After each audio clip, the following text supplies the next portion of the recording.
तो हमारा next lecture जो है, now this is all about the types of crystalline solids. और as you know that there are 4 types of crystalline solids. तो इन सभी जो 4 टाइप्स हैं इसको वन बाय वन हम डिस्क्राइब करेंगे। तो let's begin with the first one, that is called the ionic solids.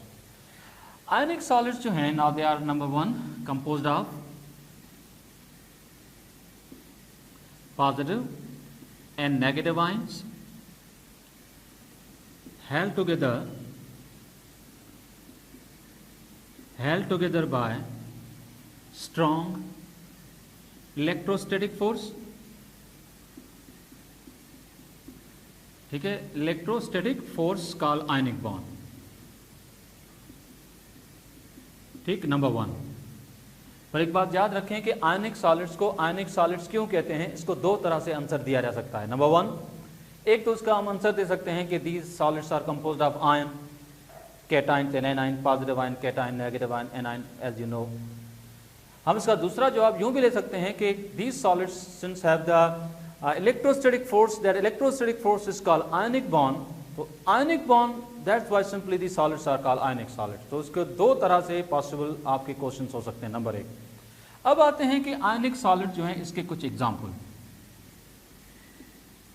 जितने भी आयनिक कंपाउंड्स हैं वो सब इसी कैटेगरी में आते हैं। कुछ आपने पढ़े हैं, कुछ मैं एग्जाम्पल दे रहा हूं, जैसे कि सोडियम नाइट्रेट NaNO3, जैसे कि magnesium sulphate that is MgSO4, जैसे कि calcium carbonate that is CaCO3, जैसे कि silver nitrate that is AgNO3, जैसे कॉपर सल्फेट, ठीक है, CuSO4। These are the few examples of the ionic solids. Common example आपको पता है, जैसे कि फर्स्ट ग्रुप और सेकंड ग्रुप के हैलाइड, जैसे कि sodium chloride, sodium bromide, sodium iodide, ये सारे एग्जांपल आपने जनरली आपको नॉलेज में रहेंगे।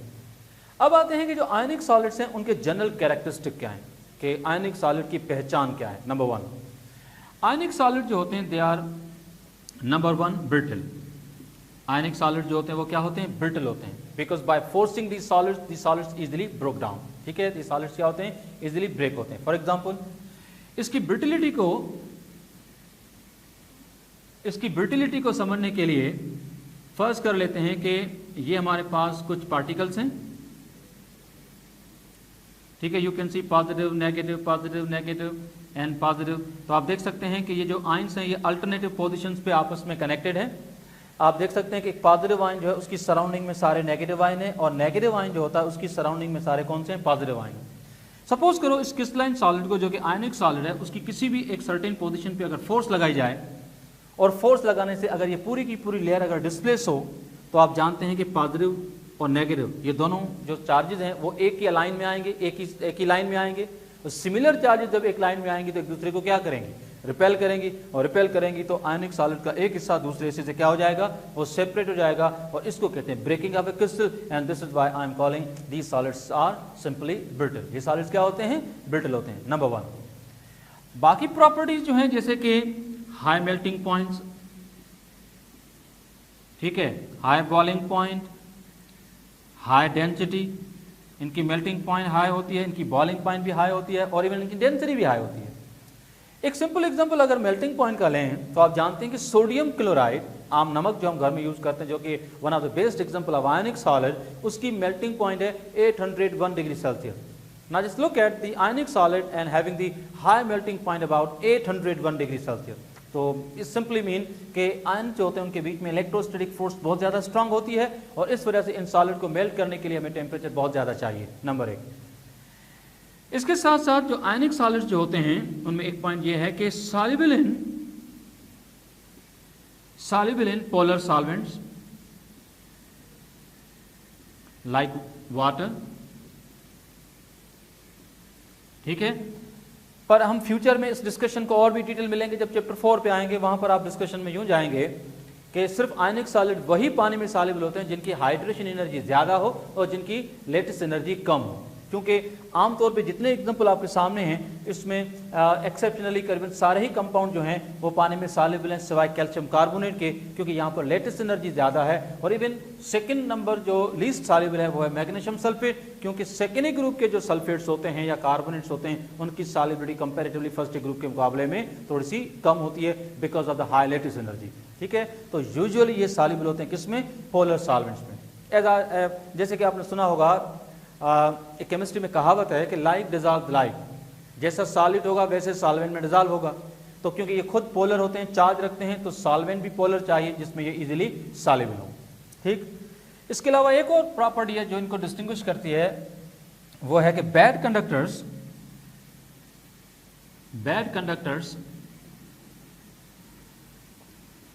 इन सॉलिड फेज या सॉलिड स्टेट, जब तक ये सॉलिड है तब तक तो ये कंडक्टर नहीं होंगे।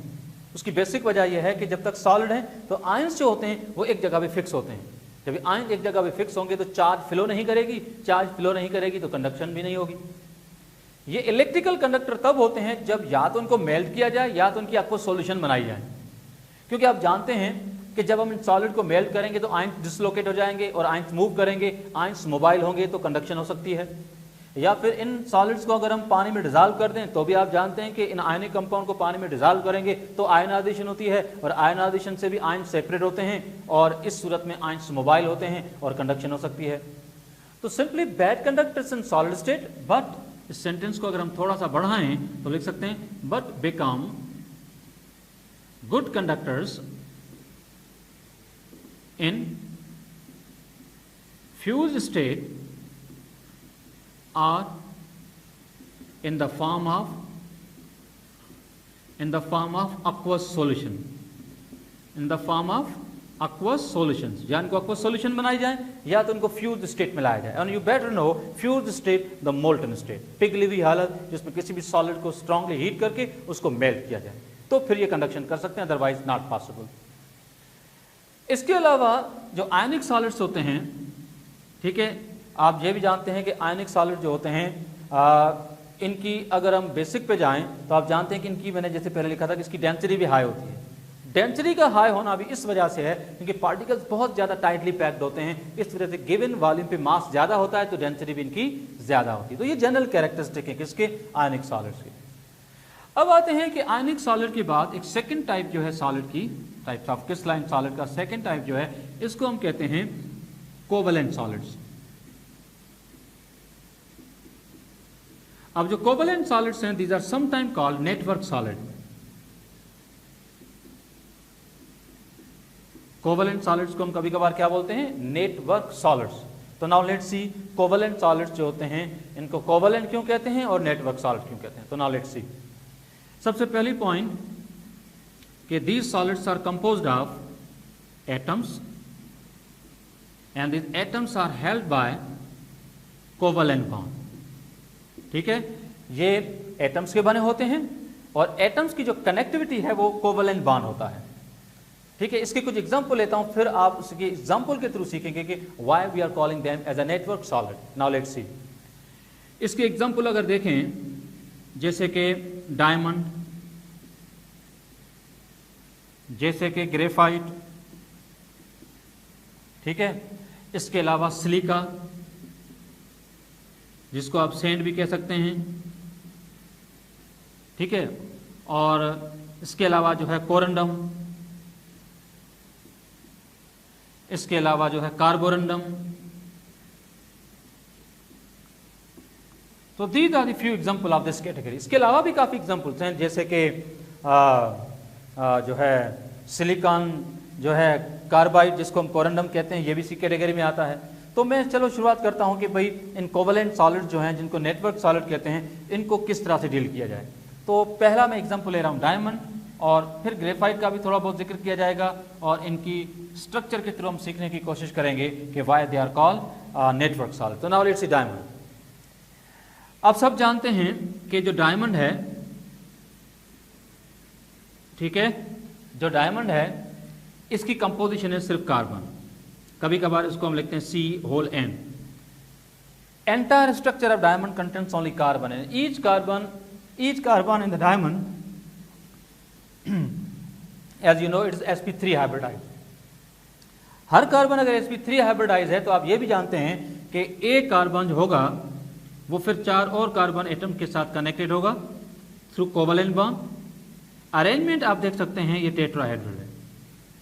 sp3 हाइब्रिडाइजेशन में आप सब जानते हैं कि अरेंजमेंट जो होती है वो क्या होती है, टेट्राहेड्रल। और इवन आप ये भी जानते हैं कि इनके बीच में जो बॉन्ड एंगल होती है वो होती है 109.5 degree.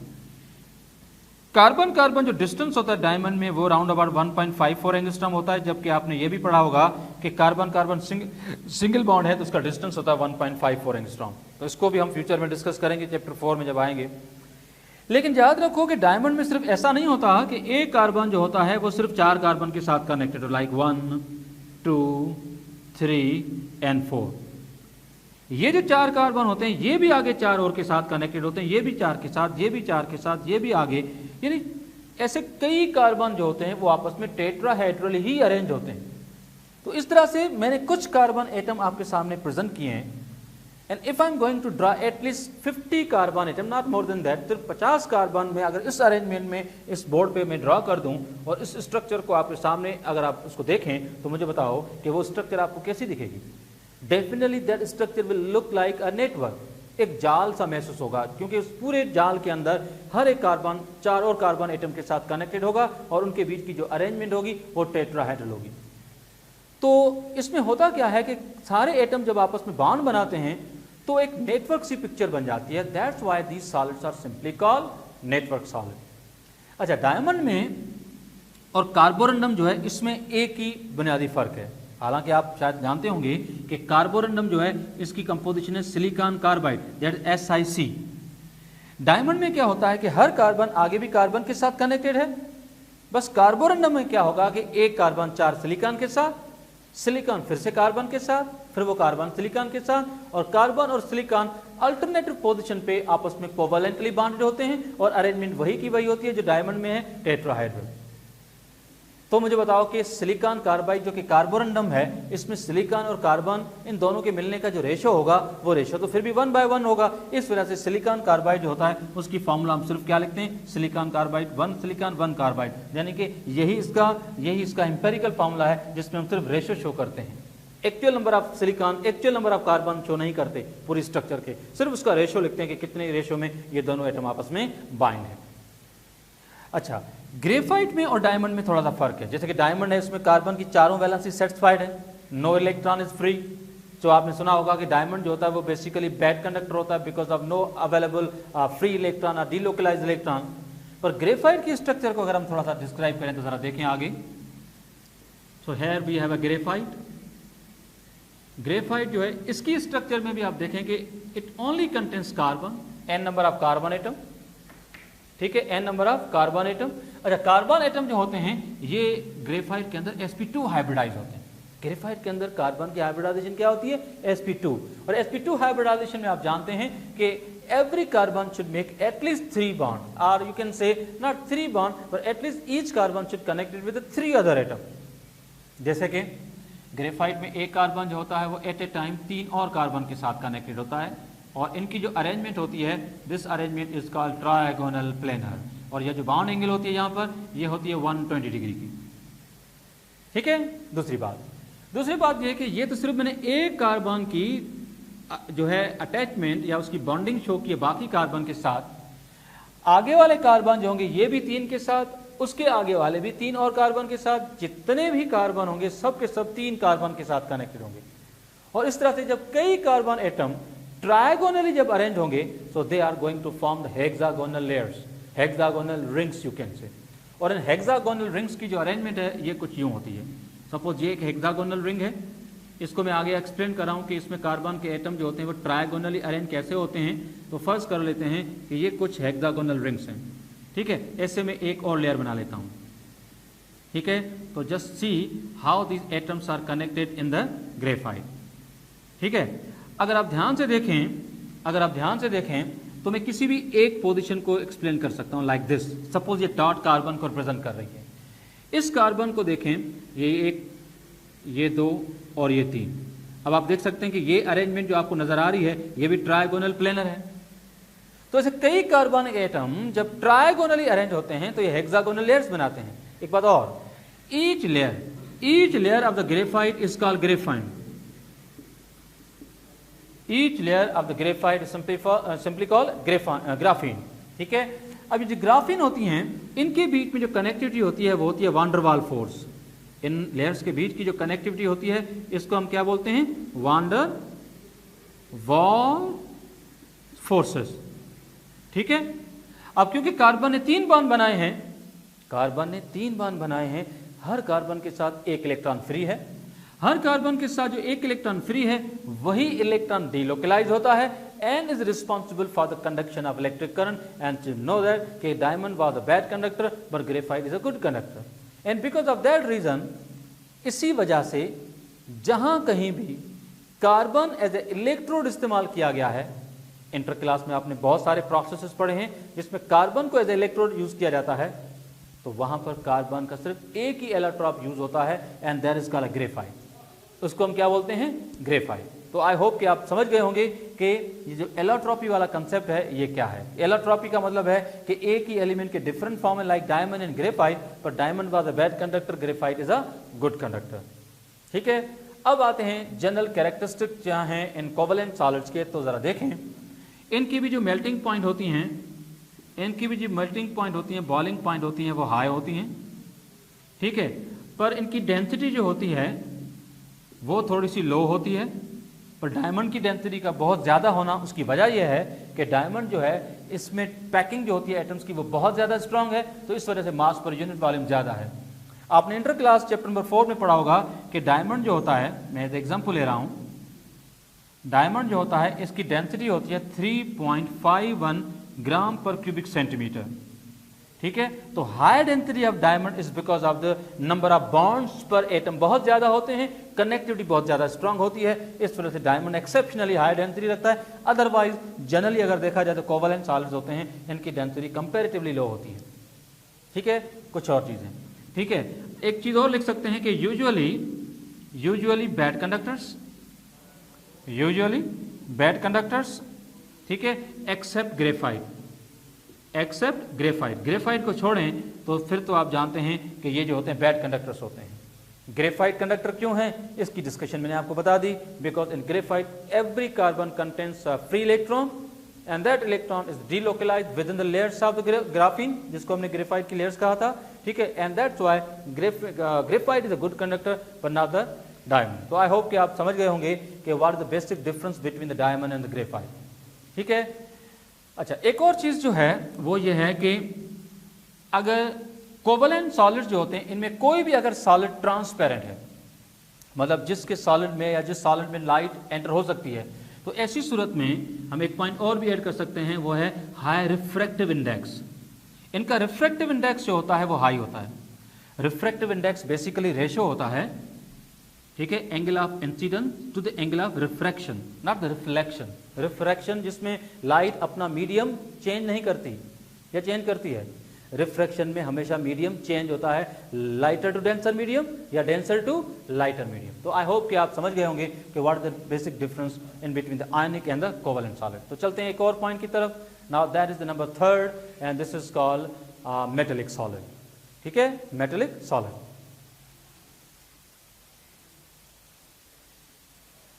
Number 3rd, metallic solids.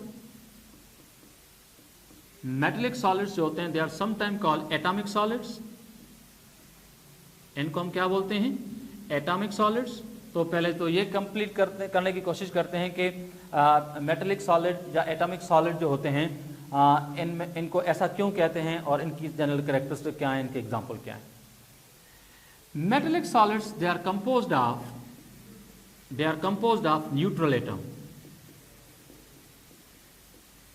and these atoms are held by metallic bond, ठीक है। these solids are held by what, metallic bond।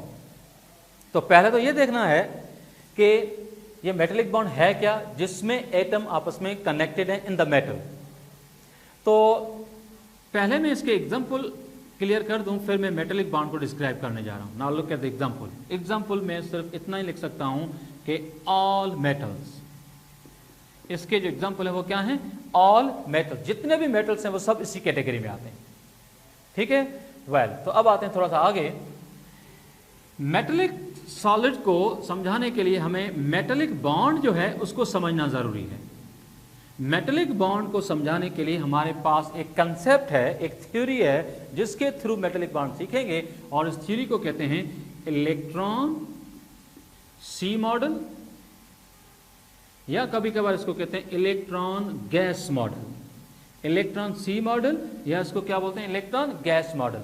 अब ये मॉडल क्या है जो कि मेटेलिक बॉन्ड को डिस्क्राइब करता है। नाउ लेट्स सी। फर्ज करें कि हमारे पास एक मेटेलिक सॉलिड है जिसका कोई भी एक छोटा सा टुकड़ा है जो मैं आपके सामने एज ए एग्जांपल ले रहा हूं।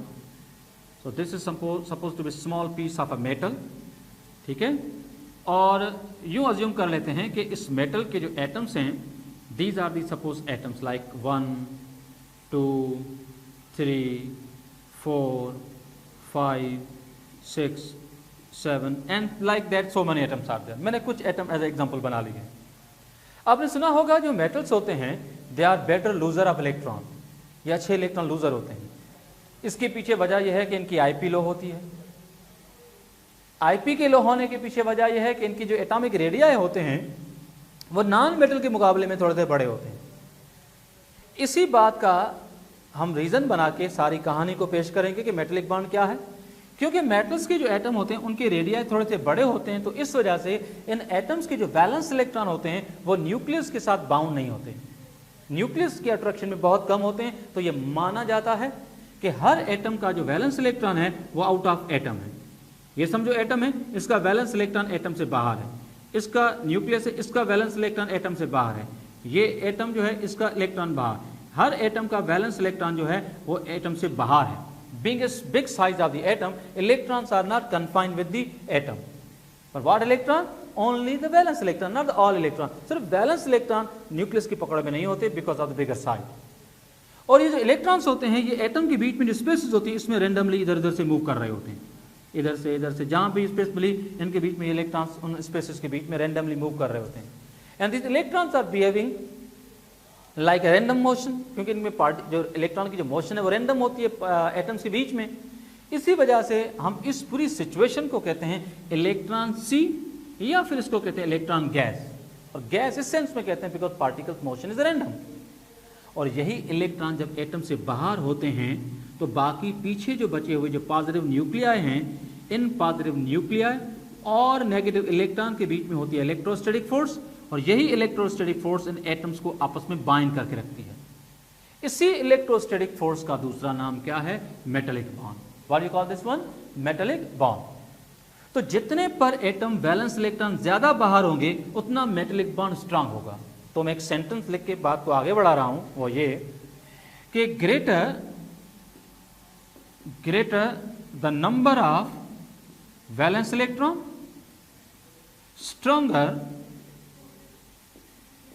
stronger will be the metallic bond।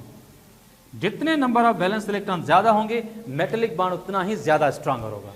Metallic bond जो होता है उसकी स्ट्रेंथ का ताल्लुक नंबर ऑफ वैलेंस इलेक्ट्रॉन से भी है, क्योंकि जितने इलेक्ट्रॉन ज्यादा बाहर होंगे उतनी नेगेटिव चार्ज बाहर, उतनी बाकी बची पॉजिटिव चार्ज जो होती है वो भी ज्यादा होगी। तो उस वजह से इलेक्ट्रोस्टैटिक फोर्स जो होती है उसका मैग्नीट्यूड बढ़ेगा, पार्टिकल अट्रैक्शन बहुत ज्यादा होगी, बाइंडिंग जो होगी वो बहुत ज्यादा स्ट्रांग होगी, मेटेलिक बॉन्ड स्ट्रांग होगा। और यही वजह है कि आपने सुना होगा कि फर्स्ट ए ग्रुप के जो मेटल्स होते हैं they are bit softer, less denser. Second A group के जो एलिमेंट्स होते हैं जो भी अल्कलाइन अर्थ मेटल हैं उनकी डेंसिटी थोड़ी सी ज्यादा होती है और वो थोड़े से हार्ड भी होते हैं। उसके पीछे मेटेलिक बॉन्ड है, पर आप जानते हैं कि फर्स्ट ए ग्रुप के एलिमेंट मोनोवैलेंट है और सेकेंड ए ग्रुप के एलिमेंट डाइवैलेंट है। डाइवैलेंट का मतलब है कि सेकेंड ए ग्रुप में पर एटम 2 इलेक्ट्रॉन बाहर होंगे, फर्स्ट ए ग्रुप में पर एटम 1 इलेक्ट्रॉन बाहर होगा। तो बाइंडिंग एनर्जी जो होगी वो सेकेंड ए ग्रुप में ज्यादा है, मेटेलिक बॉन्ड वहां ज्यादा स्ट्रॉन्गर होगा। तो इस वजह से सेकेंड ए ग्रुप के जो एलिमेंट्स होते हैं वो बहुत हार्डर होते हैं। तो ये बात याद रखने की है कि greater the number of valence electron stronger will be the metallic bond. बाकी मेटेलिक जो सॉलिड्स होते हैं इनकी प्रॉपर्टीज वही हैं जो मेटल्स की हैं, जो हमने चैप्टर नंबर 1 में डिस्कस की थी। मेल्टिंग पॉइंट हाई होती हैं, बॉइलिंग पॉइंट हाई होती हैं, नॉन वॉलेटाइल होते हैं, ठीक है। और ये गुड कंडक्टर होते हैं इलेक्ट्रिसिटी के और हीट के भी, because of the mobile electron free या डीलोकलाइज्ड इलेक्ट्रॉन, ठीक है। और बाकी रिफ्लेक्टर होते हैं, लस्चर होती है, लाइट पड़ती है तो लाइट रिफ्लेक्ट होती है। तो ये सारी प्रॉपर्टीज आप ऑलरेडी जानते हैं। मैं अब आ रहा हूं लास्ट पॉइंट की तरफ। Listen Number 4, and this is called molecular solids। Molecular solids जो होते हैं, these solids are composed of molecules। These solids are composed of what? Molecules, and these molecules are held together by IMF, और IMF आप जानते हैं inter molecular force. अभी जो IMF होती है मॉलिक्यूलर सॉलिड्स के अंदर, उनमें दो ऑप्शंस हैं। नंबर एक, या तो hydrogen bonding so called protonic bridge, या नंबर टू, या हो सकती है इसमें वान डर वाल्स फोर्स, वान डर वाल्स फोर्स। ठीक है, these are the two forces possibly been present in between the molecules of a molecular solids. कुछ एग्जांपल अगर आप इसके लें, जस्ट लाइक आइस, ठीक है, इसके अलावा सल्फर, मैं इसके फार्मूलाज भी इसके साथ लिख लेता हूं, जैसे कि आइस जो है ना, that is H2O in the solid phase. इसके अलावा ड्राई आइस, चलो dry ice is the solid carbon dioxide. Sulphur, ठीक है, सल्फर चैप्टर नंबर 4 इंटर में आपने पढ़ा था, it is present in the form of pucker ring S8, pucker ring, जिसमें सल्फर के एटम जो होते हैं वो जिगजैग पैटर्न से कनेक्टेड होते हैं। ठीक है, क्राउन स्ट्रक्चर होती है सल्फर एटम्स की। और इसके अलावा जो है P4 फास्फोरस एंड P10, ठीक है, phosphorus red and phosphorus white, ये दोनों इलेक्ट्रॉपिक फॉर्म है फास्फोरस के भी। इसके अलावा कुछ और एग्जाम्पल भी हैं जो इस कैटेगरी में आते हैं, जो कि मैं इसमें जनरल अगर मैं लिखूं तो चलो आप देख सकते हैं कि नेप्थलीन, ठीक है, इसके अलावा फिनोल, ऑर्गेनिक केमिस्ट्री के कुछ एग्जाम्पल हैं, फिनोल, या इसके अलावा बेंजोइक एसिड। ठीक है, तो जितने भी ऑर्गेनिक सॉलिड्स हैं वो सब के सब मॉलिक्यूलर फॉर्म में होते हैं। अच्छा, इन सॉलिड की अगर जनरल कैरेक्टरिस्टिक को देखा जाए तो you can see low melting point, low boiling point, ठीक है, या इसको एक पॉइंट और इसमें ऐड कर सकते हैं, वो ये कि volatile, the solids are volatile and may sublime, ये वॉलेटाइल होते हैं और सबलाइम भी हो सकते हैं। जो सॉलिड वॉलेटाइल हो तो डेफिनेटली इस प्रोसेस को आप क्या बोलते हैं, sublimation, when a solid directly changes into gaseous phase. कुछ एग्जांपल मैं आपको दे सकता हूं जो गिवन एग्जांपल है इसमें से, जैसे कि आप देख सकते हैं फास्फोरस है, नेप्थलीन है, और आपका सल्फर है, और ड्राई आइस है। ये चंद एग्जांपल हैं एज ए एग्जांपल, ठीक है। These are the volatile solid, और इनको थोड़ा बहुत भी हीट करेंगे तो डायरेक्टली अपनी स्टेट को चेंज करेंगे, सॉलिड से गैसियस फॉर्म में आएंगे।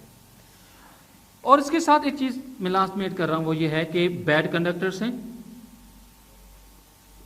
बैड कंडक्टर्स होते हैं, ठीक है, और अक्सर जो सॉल्युबल जो होते हैं, they are soluble in non polar solvents, in non polar solvents.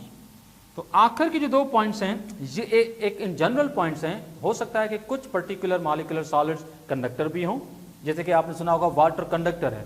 Yes, water conductor है only if it is impure, pure water जो होता है इट्स अ बैड कंडक्टर, ठीक है। बाकी soluble in non polar solvent, तो मेजॉरिटी जो molecular solids होते हैं वो नॉन पोलर मॉलिक्यूल्स के बने होते हैं। इस वजह से मेजॉरिटी जो मॉलिक्यूलर सॉलिड्स होते हैं वो बैड कंडक्टर्स होते हैं, पर उसके बावजूद भी कुछ कंडक्टर्स होते हैं, जैसे कि आप देख सकते हैं कि फिनोल है, बेंजोइक एसिड है, ये कंडक्टर भी हैं, और ना सिर्फ ये कंडक्टर हैं और साथ साथ ये क्या होते हैं, ये नॉन पोलर सॉल्वेंट में डिसॉल्व नहीं होते।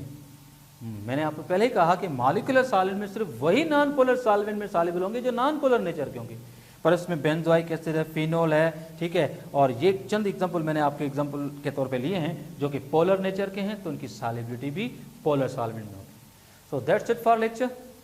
हमारा जो नेक्स्ट लेक्चर होगा उसमें इंशाल्लाह फिर आपके साथ होंगे, और हमारा नेक्स्ट लेक्चर जो होगा that will be isomorphism and polymorphism. तो that's it for now, thank you, अल्लाह हाफिज।